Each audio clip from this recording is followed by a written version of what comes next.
근데 그 중에서도 부동산을 평가를 하는 데 있어서 네네. 이제 기준 시가로 하면 될 것이지 네네. 이걸 꼭 감정 평가를 받아야 되느냐. 네네. 올해 2025년 4월 24일 국세청에서 배포한 자료인데요. 그리고 꼬마 빌딩뿐만 아니라 고가 아파트와 단독주택까지 감정평가를 확대 시행하고 있습니다. 감정가액으로 추징의 리스크가 있지만 기준시가로 해볼 만한 이유는 우선 기준시가가 압도적으로 금액이 낮기 때문입니다. 제 생각에는 일반적으로 2배는 차이 나지 않을까 싶은데요. 그 두 번째는 감정가액으로 추진당해도 어차피 가산세가 없습니다.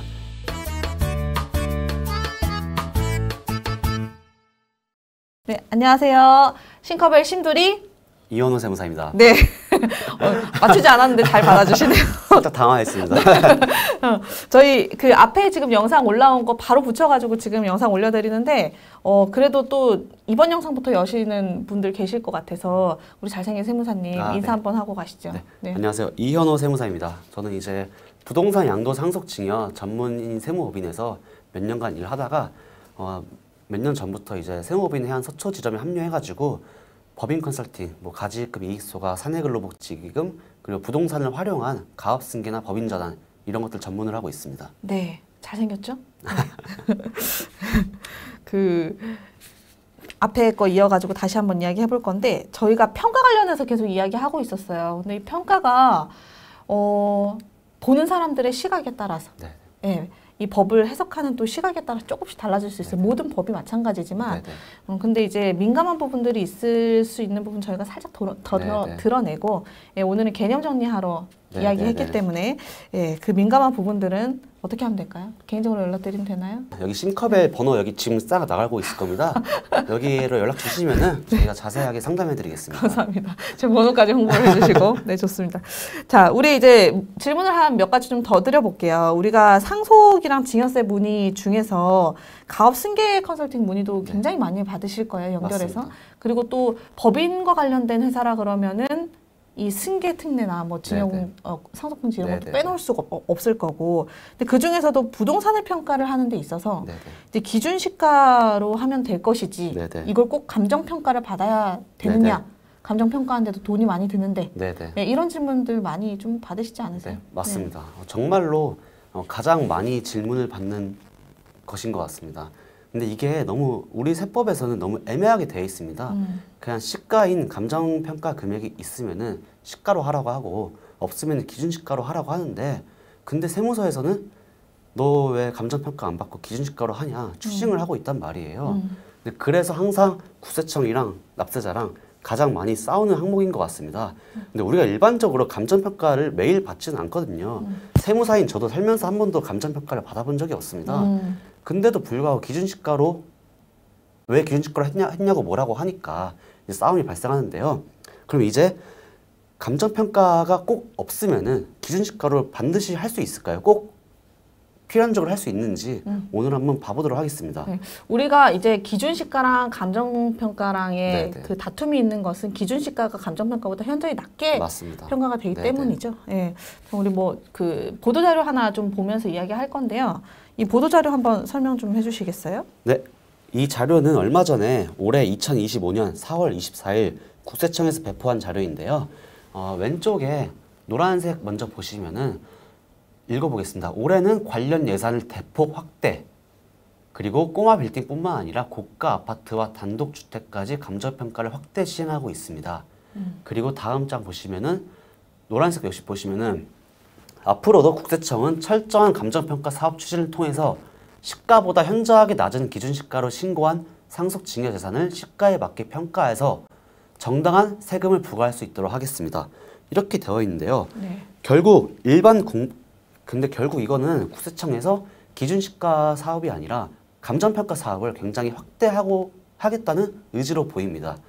따라서 이제 고객들이나 저희 컨설턴트나 아니면은 납세자들은 항상 어떤 거 신고를 하실 때 감정평가를 받아야 되는지 다시 한번 더 고민하셔야 될 것 같습니다.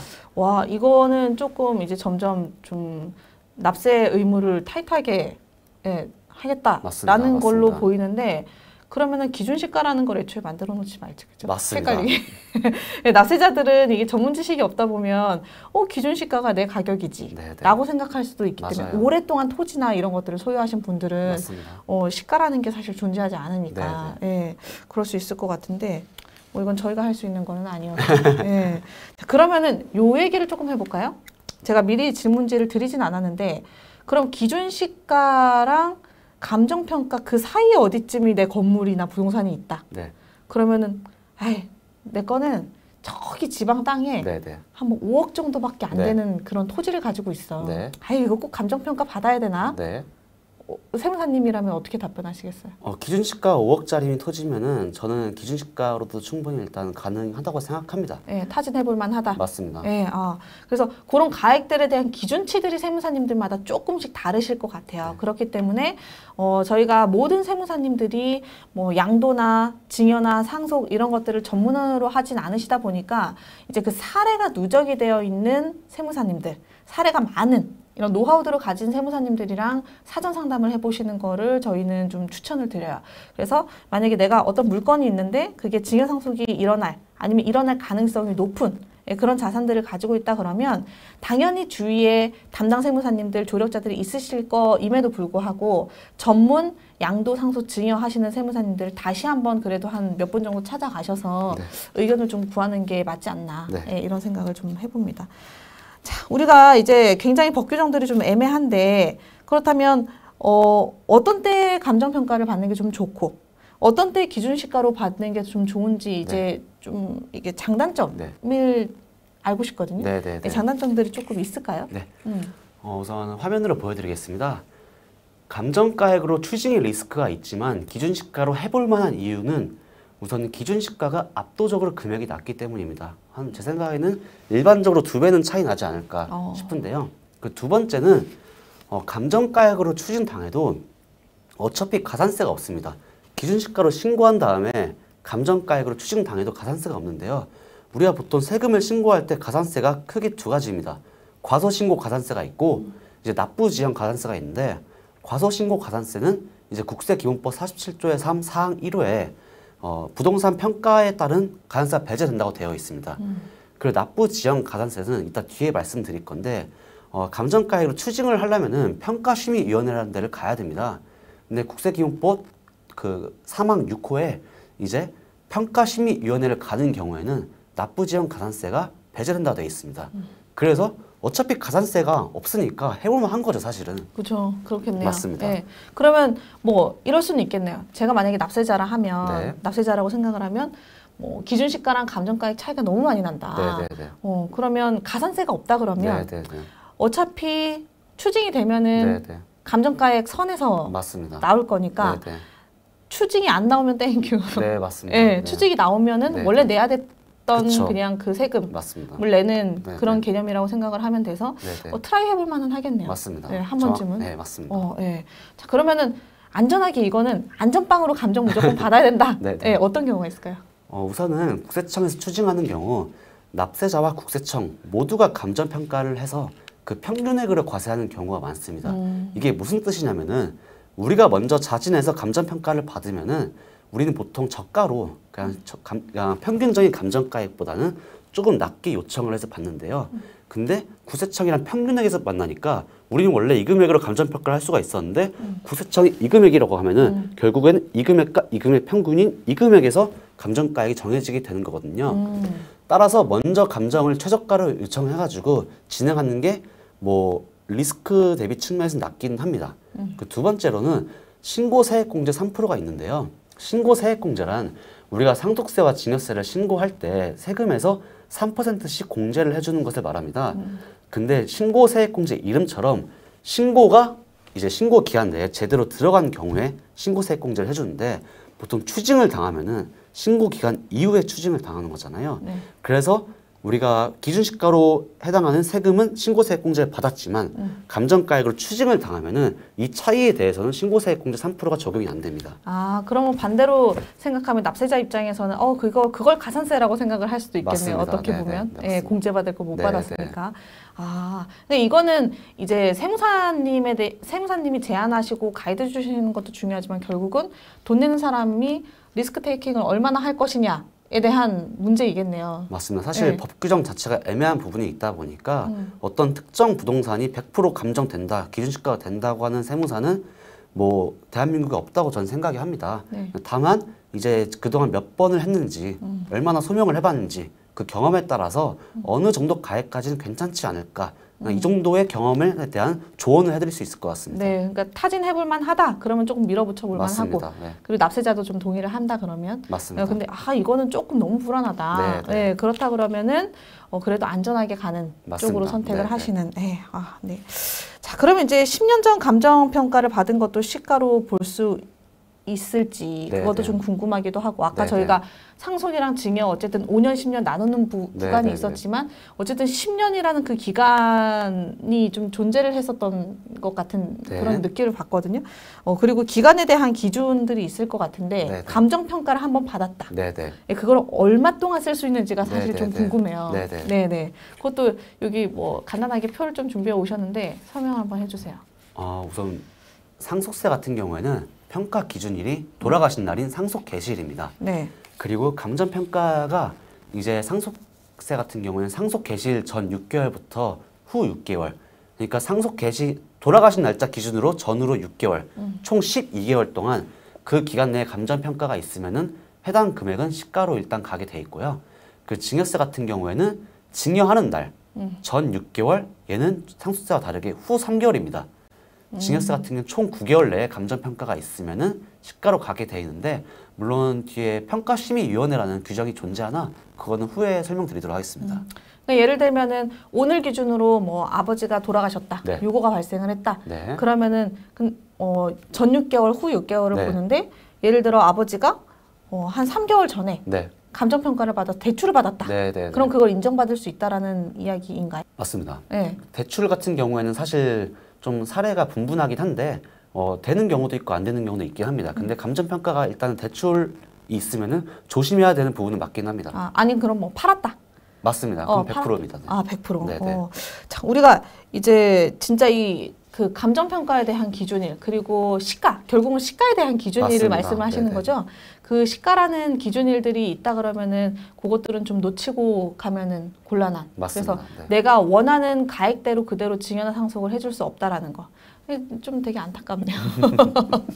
싸게 주고 싶은데. 싸게 주고 싶은데, 싸게 주고 싸게 받고 싶은데. 맞습니다.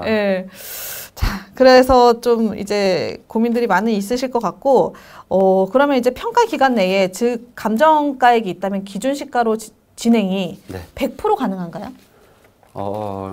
만약 평가 기간 내에 시가가 없다면은 무조건 기준시가로 신고가 가능할지 정답은 일단 아닙니다. 왜냐하면 제가 계속 말씀드렸던 평가심의위원회라는 규정이 존재하는데요. 평가심의위원회가 무엇이냐면은 상증세법 시행령 49조를 보시면은 평가 기준일 전 2년 동안에 매매가액 혹은 감정평가 등이 있거나 평가 기간이 경과한 후부터 일정 기간 동안에 있는 경우에는 매매 등이 있는 경우에는 납세자 혹은 국세청이 신청해서 평가심의위원회를 거칠 수가 있습니다. 즉 우리가 기준시가로 했음에도 불구하고 아까 말씀드렸던 전 6개월, 후 6개월 그런 평가 기간 내에 시가가 없어가지고 기준시가로 했음에도 불구하고 일정 기간 동안 감정가액이 있으면은 국세청에서는 이를 평가심의위원회를 통해서 시가로 추징을 할 수가 있습니다. 점점 어려워져요. 그냥 세무사님한테 연락하세요. 궁금하신 거 있으면 혼자 처리하려고 하지 마시고 연락을 주시고요. 자, 그럼 평가에 관련된 내용들을 조금 지금까지 쭉 이야기하셨는데 앞에서 점점 쉬워서 할만하다가 했다가 지금 그냥 내 선에서 못하겠다라는 생각이 자꾸 드는데 좀 정리를 한번 해볼게요. 그럼 이거 같은 경우에는 우선 상속 개시일 가운데 기준일 보시면 상속 개시일 상속세 기준입니다. 여기 초록색 가운데 초록색 네모를 보시면은 상속 개시일 기준 전후로 6개월은 이제 본래의 평가 기간입니다. 이 초록색 박스 안에 들어오는 기간 동안에 매매 혹은 감정이 있으면은 그 금액은 무조건 시가로 일단은 가야 되는데요. 근데 아까 제가 방금 말씀드렸던 평가심의위원회는 여기 초록색 박스가 아니라 파란색 박스에 관련된 내용입니다. 이 파란색 박스의 기간 동안에 감정 혹은 매매 거래 등이 있으면은 평가심의위원회를 거쳐가지고 시가에 포함시킬 수가 있습니다. 즉 우리가 이제 어떤 컨설팅이나 상속세나 증여세 신고를 할 때 평가 기간이 뿐만 아니라 이 기간 동안에 이 평가심의위원회 기간 확장된 평가 기간 동안에도 감정평가 같은 것이 있는지 한번 보셔야 되는데요. 근데 제가 이제 곧 설명드리겠지만 상속은 기간이 저 파란색 박스 오른쪽 끝에 보시면은 확장된 평가 기간이 신고 기한으로부터 9개월인데 이제 다음 장에 증여세 같은 경우에는 증여일 기준으로 신고 기한으로부터 6개월까지가 이제 확장된 평가 기간입니다. 왜냐면은 우리가 상속세 같은 경우는 본래 평가 기간, 즉 초록색 저 박스가 전 6개월, 후 6개월인데 증여세 같은 경우에는 초록색 박스가 전 6개월, 후 3개월이잖아요. 그래서 우리 확장된 평가 기간도 상속세랑은 조금 다르게 됩니다.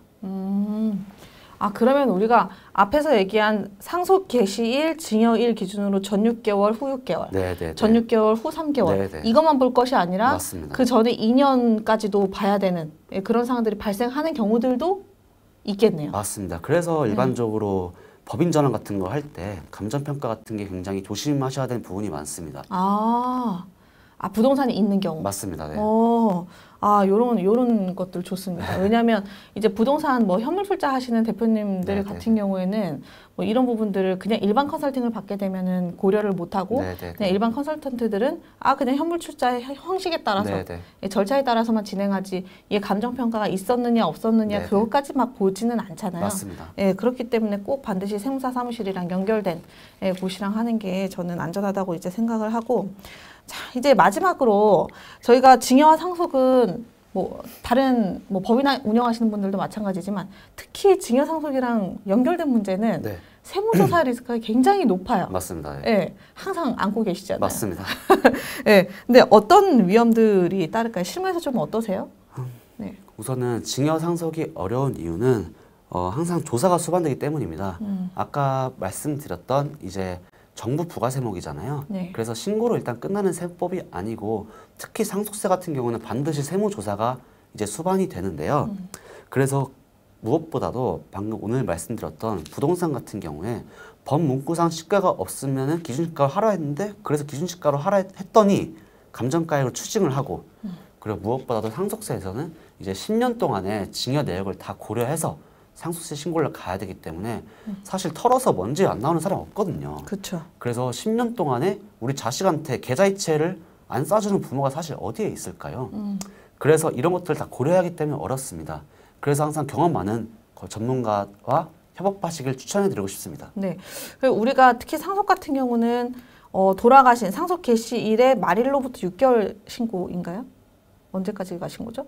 맞습니다. 6개월. 6개월인가요? 네, 그러면은 이제 세무조사가 수반이 된다고 했는데 세무조사까지 마무리되는 데는 보통 얼마나 걸리나요? 세무조사가 뭐 세무사님이 지금 나오세요 한다고 나올 수 있는 거는 아닐 거니까 일반적으로 뭐 상속 신고되면은 뭐 몇 년 안에 나온다든지 아니면 몇 개월 안에 나온다든지 뭐 그런 그 평균적인 기준들이 있을 것 같은데. 저는 항상 매년 3월, 4월 이때쯤이 가장 긴장이 많이 됩니다. 왜냐하면 상속세, 증여세를 워낙 많이 신고를 넣어봤다 보니까 근데 왜 3, 4월이 항상 떨리냐면은 그때 조사를 엄청 많이 합니다. 왜냐하면 공무원 인사 이동 같은 게 이제 연초에 많이 되고 그래서 3, 4월 달에 이제 새해 들어서 인사 이동 다 약간 적응하고 이건 제 생각인데 인사 이동 다 적응하고 새로운 업무에 적응하고 이제 새로운 세수 같은 거 뽑기 위해서 아마 그때쯤 많이 연락을 하는 거가 아닐까 싶습니다. 통계적으로는 한 3, 4월이 맞습니다. 가장 많이 떨린다. 맞습니다. 그러니까 예를 들어서 우리 상속신고 전년도 뭐 1월에 했는데 뭐 당해년도 3월에 나오기도 하나요? 당해년도 3월은 잘 안 나옵니다. 잘 안 나오고 한 1년 정도는 묵히고 맞습니다. 최소 6개월 정도는 묵혀서 나온다? 맞습니다. 근데 세무조사를 반드시 이렇게 하나 봐요, 상속세 같은 경우는. 상속세는 사실 제가 여태까지 몇십 건을 해봤는데 한 번 빼고는 다 나왔던 것 같습니다. 정말요? 그 안 나오신 분들은 보통 금액이 좀 낮으면은 네, 그럴 수 있습니다. 자, 이제 우리가 상속 개시 시점은 이제 또 증여 시점이 아니라 10년에 대한 과세이기 때문에 추징들이 좀 더 많을 것 같기는 한데 우리가 이제 뭐 좀 이야기를 해보려고 하면은 상속은 좀 미리미리 준비를 해라. 맞습니다. 저희가 맞습니다. 예전에 뭐 남세무사님이랑도 이야기했지만 상속이랑 증여는 다 때가 있다. 맞습니다. 예, 그런 이야기를 하는데 과세 기간 뭐 5년, 10년 이런 기준들도 있고 그리고 평가 기간에 대한 기준들도 있어서 우리가 왜 상속은 미리 준비하라는 그 의미가 내년에 돌아가실 것 같은데 준비를 어제, 그러니까 오늘 당장 한다고 해서 그 세제 혜택을 크게 못 받으시다 보니까 그 세제 혜택을 크게 받으시려면 그래도 최소한 5년 이상, 10년 이상 롱텀을 가지고 긴 호흡을 가지고 준비를 해라 라는 의미로 저는 계속 들리거든요. 그래서 때에 따라서는 너무 시간이 긴박하면은 차라리 증여를 안 하는 게 나은 경우들도 더러 있죠. 그리고 재산가액이 좀 어느 기준치 밑으로 내려가면 굳이 증여나 상속으로 쪼갤 필요도 없이 그렇게 하는 경우들도 있는 것 같습니다. 자, 오늘 좀 생각보다 시간을 길게 이제 쓰셔가지고 답변 잘 해주셨는데 마지막으로 세무사님 하실 말씀 이 부분에 대해서 좀 있으실까요? 우선은 상속세와 증여세는 사실 굉장히 어려운 것 같습니다. 정부 부가세목이고 기간에 따른 과세를 하기 때문에 근데 무엇보다 조사가 수반되기 때문에 이제 조사를 하면은 이제 조사 나오면은 사실 조사관 분들도 이제 빈손으로 돌아갈 수는 없잖아요. 그래서 어느 정도 추징을 당할 가능성이 높긴 합니다. 그래서 그 협상 과정, 그 실무 과정을 잘 경험해보고 경험이 많은 세무사나 컨설턴트에 같이 협업을 하시는 걸 추천해드리고 싶습니다. 그러니까 신고를 하면서도 약간 소명 자료들을 미리 좀 준비를 해놓기는 하시겠네요. 맞습니다. 이렇게나 증여 상속이 간단한 것 같으면서도 어렵습니다. 주는 것도 어렵고요. 받는 것도 어려워요. 그리고 요즘은 부동산들이 진짜 많다 보니까 자녀분들 입장에서 받는 것 자체가 좀 부담스러워져요. 세금만 내야 되는 그런 상황들이 돼서 부모님들도 주면서 약간 골치 아픈 그런 자산들이 자꾸 되는 것 같은데 어쨌든 해결 방법이 아예 없는 건 아니고 여러 가지 여지들이 있으니까 그런 부분들은 전문가랑 상담을 해보시면 좋을 것 같고요. 그리고 또 우리 해안에 뭐 이제 다음번 촬영하실 거지만 국세청 출신 이제 세무사님들도 계시기 때문에 국세청에 대한 그런 분위기라든지 이런 것들을 좀 잘 이제 고려를 해서 저희가 판단할 수 있는 그런 조건들이 있습니다. 네, 오늘 준비한 내용은 여기까지고요. 우리 세무사님 또 다른 주제 하나 더 준비를 해오셨는데 제가 그것까지 오신 김에 싹싹 긁어가지고 세무사님의 정보를 좀 받아보도록 하겠습니다. 오늘 들어주셔서 감사합니다. 세무사님도 고생하셨어요. 고생하셨습니다. 네, 감사합니다. 감사합니다.